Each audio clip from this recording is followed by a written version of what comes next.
Shalom, this is Sister T, And Sister Ebony. and welcome again to The Rock. So today we have a topic to discuss because we've been getting questions on how a woman can join a potential husband's home. A woman who's looking to be married, she wants to be covered, how she can start preparing herself to join his house. But right now, what you see Ebony doing right here is she's making homemade bread. Yes, there you go. So, anyways, multitasking. She said she's multitasking. But anyways, how a woman who wants to be covered, she wants to be married, and she see a potential man that she's interested in joining his home, how she can start preparing to join his house. Or she's already usually talking to this man. She's either betrothed to him or she's already in a serious state of talking.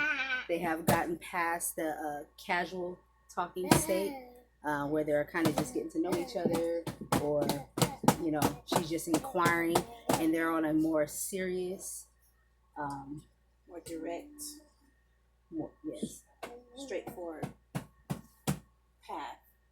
yes, where the path has been laid out and the intentions have been made known. I know if you've watched from our master's channel, he talks about that when a lot of people ask the question about getting married and how people should talk, and they ask like, well, they're not sure what to do, and he'll say, you don't start reaching out to a man and just talking because you want to shoot the crap.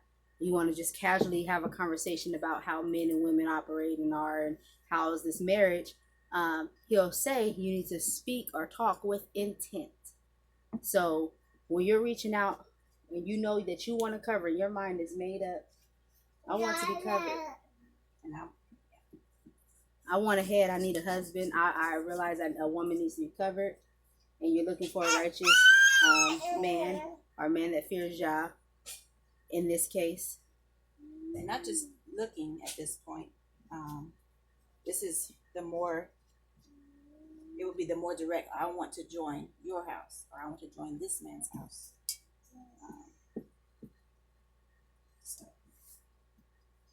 yes. And if you know that you had someone in mind already, let's say you've been wanting to be covered and you have someone in mind already, then you know exactly who you're looking at. And when you get ready to talk to that person, then you need to talk with intent. Like, this is where I'm headed. So when I reach out to this man, I want to join his house. My mind is set on learning this man here, reaching out to this man here, and my mind is set on joining his house, whoever that is, Jose, whoever it is, Johnny over here. That's who house I want to join. So I want to talk to Johnny, and I want to let Johnny know my intent and reaching out to him, the purpose and what I'm doing that, and speak that way with the intent of marriage. And with that, you need to be ready and be serious, right? So then the woman's like, okay, well, I've reached that point. What do I do to start preparing? And that's the part that we're going to hit on. So one of the things that we have talked about is, one, you need to ask questions, because you can't prepare for something that you don't know. You need to know those things. You need to know what this man, how he runs his house, and where do you fit into that, into his house. What would he have you doing? What would he have you to do?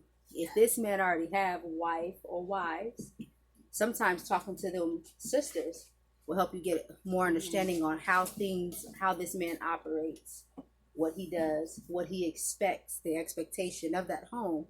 And when you hear them sisters speak about the expectation or the things they have to do or the lifestyle that they live, you ask questions so you can start lining yourself up with that, start preparing for that. The last thing you want to do is, you're preparing to live in a city and the man lives out off grid somewhere. Well, how are you preparing to live in a city if the family you're looking at lives off grid? You know what I mean? You want to line yourself up with that sort of lifestyle if you're preparing to go into that man's home. So we always say in videos, it's been said for a while, You always want to ask questions. In the beginning state, that is like the biggest, and even through marriage. But right now, we're talking about joining. So asking questions is a big deal. That's how you gain the information and the knowledge you need to start preparing to join this man's home. So ask lots of questions. Yes. Yes, like what is his vision? How does he expect his wives to operate?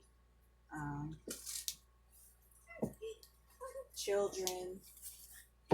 Um,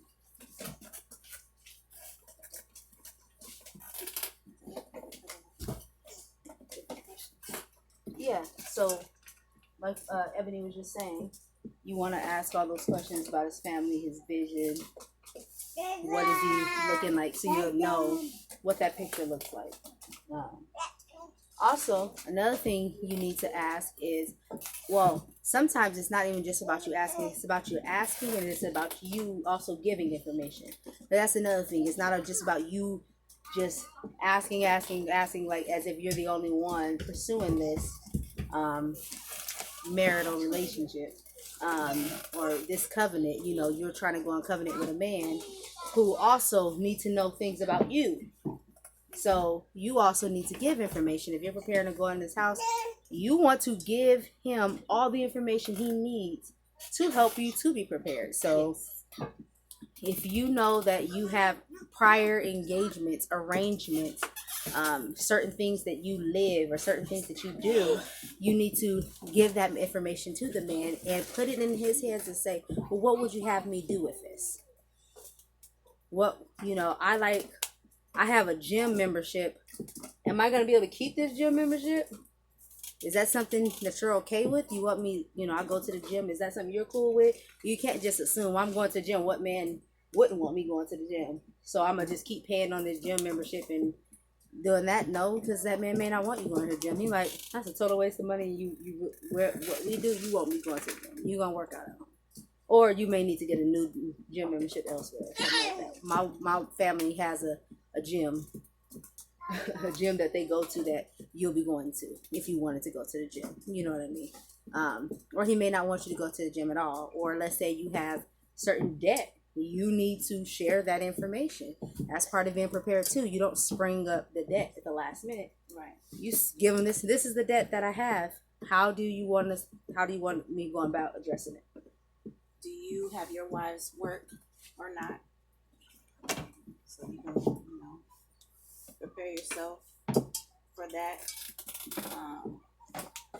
What should your expectations be for that home? If you should have any expectations. Yes. Or even smaller questions could be, what are your pet peeves? What things do you like and don't like? So you can start preparing if you are doing those things to start breaking those habits now. Mm-hmm. Like our master has, pet peeves, and it's nothing like you talking to the man, you think things are going well, and then you're doing that thing, and it's like annoying the crap out of them. So you want to know those things. There's nothing I do that you don't like, or what things that you just don't like for a woman to do, because every man may or may not have them. Some men are okay with some things, other ones are not. So if you were talking to Jose or Johnny or whoever, you need to know what their pet peeves are. Do not try to line them up with what someone else's pet peeves are. Do not try to line them up with what another man's okay with or not, because you can't just draw a straight line for every man, even if they're in the faith, because sometimes I think that's where people get confused. Where you're in the faith, you keep the same Torah, you keep the same law, so you all are alike in everything, or in most things. It's like they're alike in the sense that they both keep the commandments. They both love and fear Yah, but Yah didn't give them the same vision. Or man's house is different. Right. And Yah didn't make them all like the same even type of woman. So you need to ask so you'll know about that particular man. Be direct. You can ask, what things does he like for his wives to do? Or, behave, operate, so you can start making those your habits and start actually disciplining yourself in those things also. You need to know, I mean, even things like how does he want his wives to dress? Because you may not have that sort of apparel. Maybe you're not used to dressing that way. So ask him, how do your wife dress? So you can start dressing that way. And don't wait till you get to his house to do it.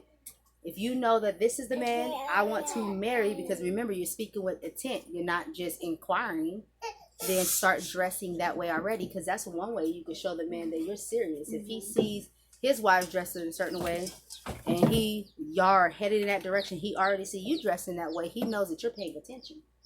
And he knows, okay, you're not just speaking a bunch of words of how serious you are, you're acting on it. You're already showing me.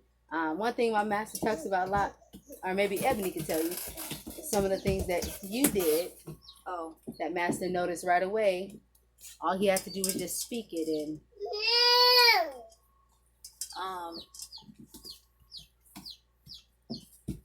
well, it can be as simple as head coverings, skirts, or even jewelry, makeup, I was fingernail asking you to polish. share what you did in particular. The jewelry. Okay. Yeah. So for me, I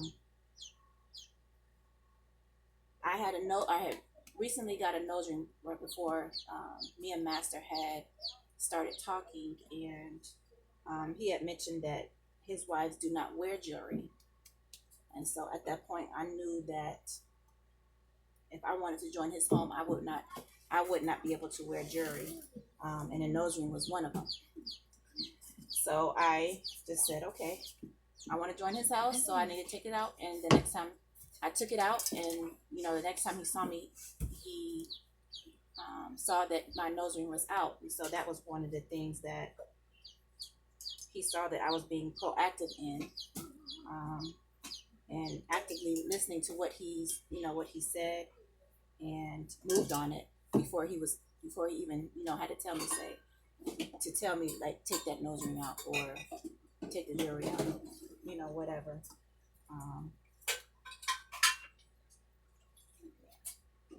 And for And every man's household is different. Some men allow their wives to wear jewelry and stuff like that, which that's fine. It's not. I believe as long as it's not against the law, and you stay within Yah's fence, then you can do however you please. right. And the thing about it too, because you're going to directly join a man's house, you're going under his covering and his wing, and he's going to guide you into how to stay within that law and fence. You're not going to guide yourself there. He's going to guide you there. And some people are different understanding, different levels, or their understanding is, and since Yah leads them, he will get that family to where it needs to be. So you're going in and saying, since I'm doing in Johnny's house, I'm within Johnny's Torah, because I'm to submit and obey that man. So who cares if a friend of mine has a Torah abiding husband and they believe this over here? Well, that man is guiding his house to the best of his ability and based on what he believes Torah is saying for him to do and for his family to do. And you are perfectly fine with just obey your master. So if you haven't joined that man's house yet, just look to that man for that instruction, and you'll be fine if you just operate within his vision and how he runs his home. And also too, I was gonna say, for a lot of sisters, and when I say sisters, I do mean sisters. I'll put it that way, sisters in this particular area. A lot of us tend to have, either we do or we have, or we still currently do, wear extensions or weaves or things like that. You need to know, if the house you are joining, if that man wants you wearing a weave or an extensions or something. And I say that because that's like a big one. Women are very particular especially when you've been out there on your own, about your hair. And sisters in particular, we like our hair and all these different styles and braids and stuff like that. And you think, well, I look beautiful this way. What man wouldn't want that? Not every brother or man is gonna want you wearing those in your hair. Some masters and husbands like natural, and ours is one of them. So we don't wear extensions here. We don't wear weaves. We are natural in our hair. We are natural in the fact that we don't wear makeup. We don't wear, we don't put anything that isn't natural, that doesn't already come with us, how we were born. Basically, hair that grows out our scalp, and things on us. So, you can't just assume that you're going to be able to keep it. So if you wear braids or unnatural hair, sometimes you could just look at the family and be like, yeah, I ain't never seen no weave in their hair or anything of that like, or I don't want to see not one of them wives with jewelry on. Sometimes you could just look and pick up on it, but ask the question and see how he feels about that. Is he gonna let you wear that, or is he gonna require you to take it out? And if he requires you to take it out, one way you could prepare instead of waiting until you get there and then having to do it and then facing all that, just do it ahead of time. He doesn't want me having these extensions, so these extensions are gone. I'm not getting these extensions redone. In fact, I'm going to take them out and I'm going to show him how serious I am, because this was big for me. I've always worn them. Take them out. And then some other things we covered is there will be things that you will be able to see and move on. So I'm taking it back to when we said prior engagements, arrangements, covenants, agreements, promises, deals. Any type of previous commitment that you placed on yourself prior to you joining that man's house will have to be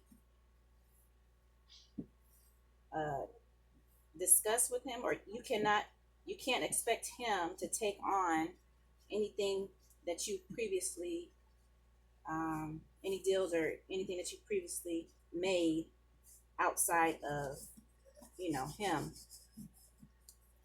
He does not have to honor that. He's not obligated to honor it.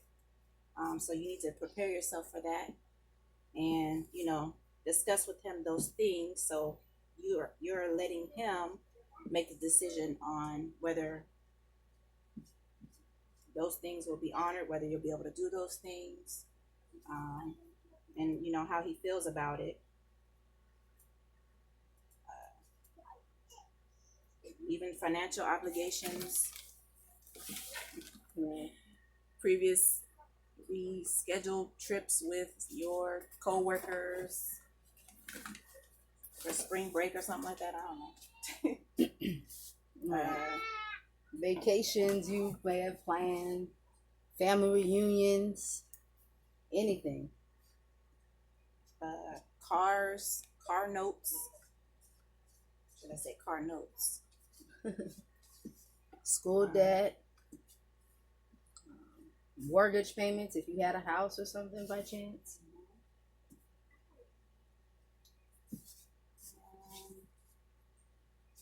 Agreements that you've made with family. I don't know.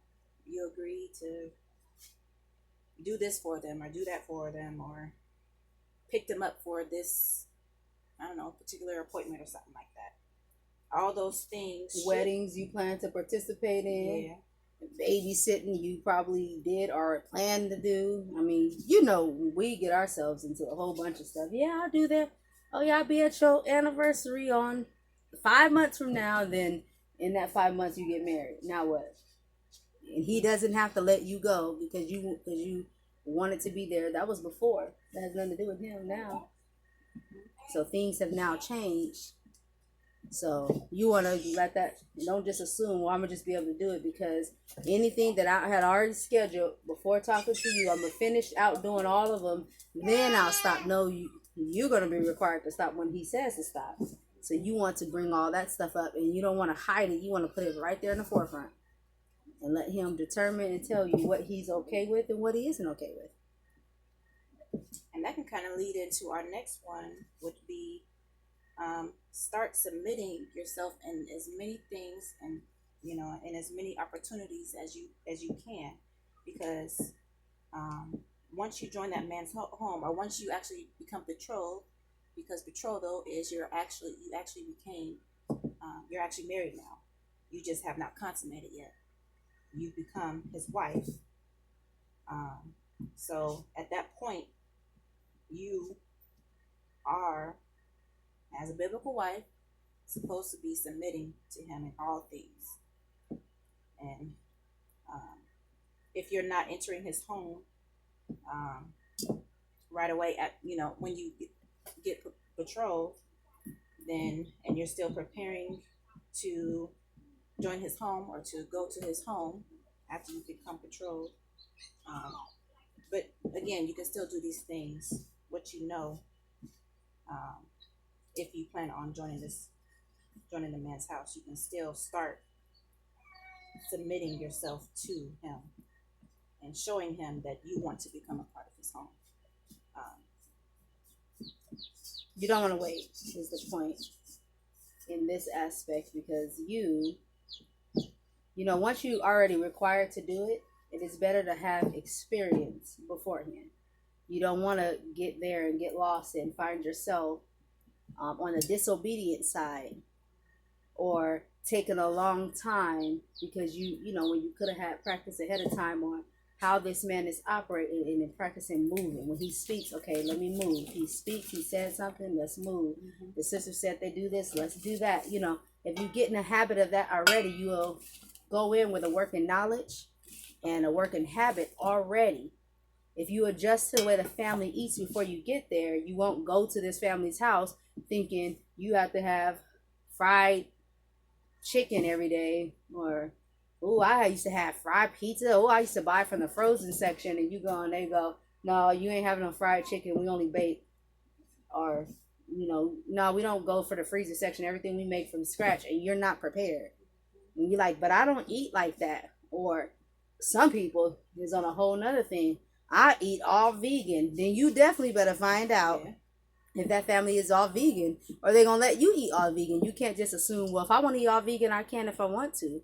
Well, that's why being single for, you can do what you want to do, but you're joining someone's home. If they're not all vegan, the likelihood of you remaining all vegan may not be the case. You're probably not going to go there and be all vegan. So that's why these things need to be discussed, and you start preparing. If they eat a certain way, start eating that way.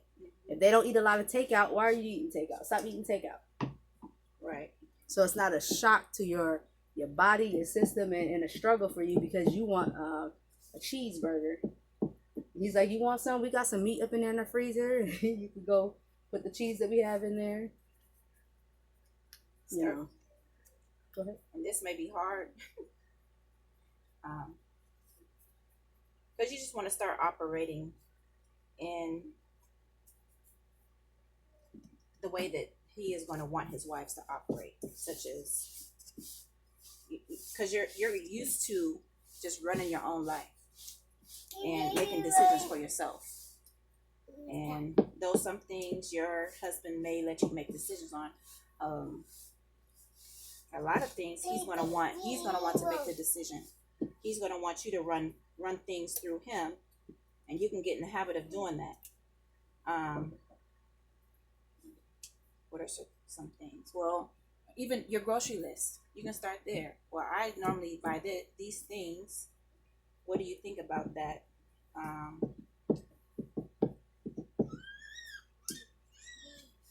I use these sanitary napkins. Yeah. Do y'all use it? Your wives use this kind? Should I be buying this? I mean, some of this stuff seem petty, but it is so serious to some people. And I can give you an example. There's a sister I know of. And I'm not going to give a lot of detail about this particular sister, but a sister I know of had conflict within her marriage because she wants to use a certain type of toothpaste. And she had to have this type of toothpaste. And that man said, well, we're not buying that type of toothpaste. We buy this type of toothpaste. And she went through all these reasons why she had to have this type of toothpaste. And no matter how much options the man gave her, or, listen, is there something wrong with your teeth? Is there something going on that makes you have to have this type of toothpaste? Because if so, you let me know, and I'll instruct you how we're going to resolve it. Well, she wanted to resolve it by having that type of toothpaste. And the man was not going for that. He wasn't going to have that. He wasn't going to buy that type of toothpaste. He's like, that he doesn't agree with that type of toothpaste. And he had his reasons for it or whatever. So anyway, something as simple as you think toothpaste, like, are we really over here having conflict over toothpaste? Yes. Mm-hmm. Some stuff is that serious to some people. They want their toothpaste. So you want to soap. Right. I don't want to use this kind of soap. I got to use this kind of soap. Why? That's the cheap stuff. Well, if he uses cheap stuff, guess what? You're going to be using cheap stuff. Or if he uses expensive stuff, you're going to, you know what I mean? So some of these things seem so simple. Like, who argues over toothpaste or soap?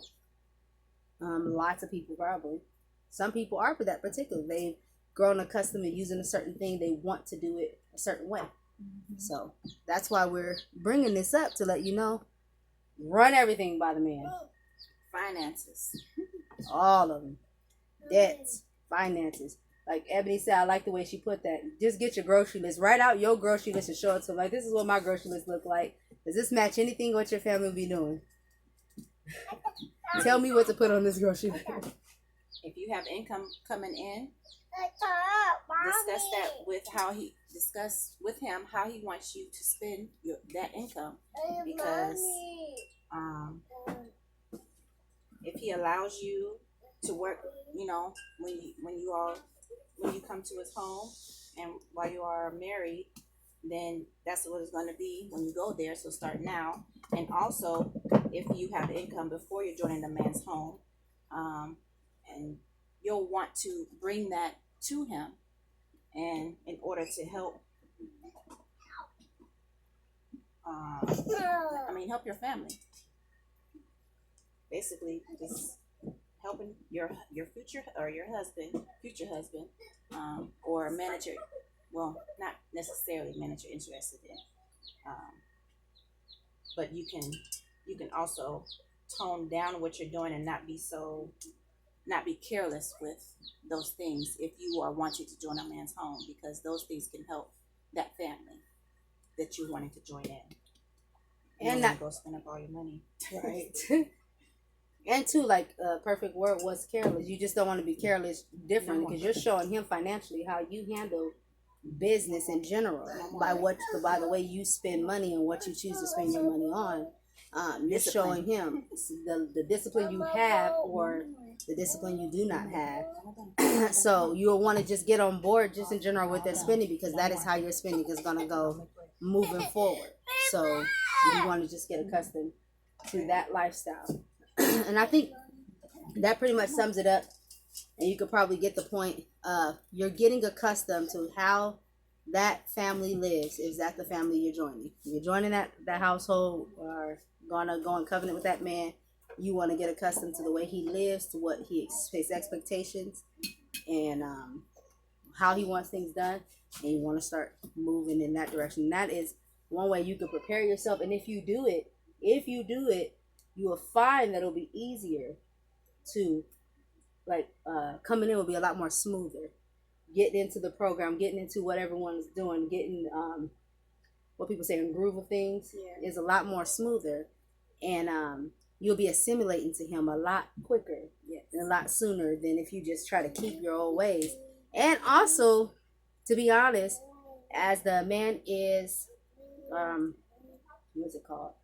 As he's talking to you with this intent, he's watching your behavior, your mannerisms. He's watching those sort of things, because he's still like vetting you. He's still checking you out. He's still seeing, does this woman fit my home?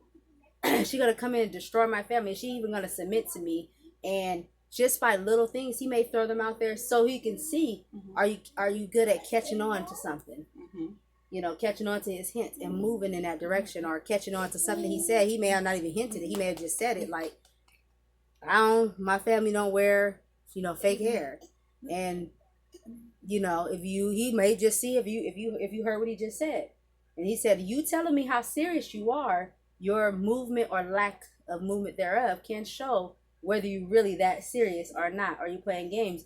And some things you give the man the impression like, I'll pass. You know why? Because he's gonna say you're not serious. There's no way you could be serious. Because if you're that attached to this thing, you heard me repeat this over and over in the time frame we've been speaking with one another on the serious journey of being betrothed, or on the serious journey of being married, whether you're betrothed or not betrothed, then and you are not moving on a word, he's realizing you're not paying attention to what I'm saying.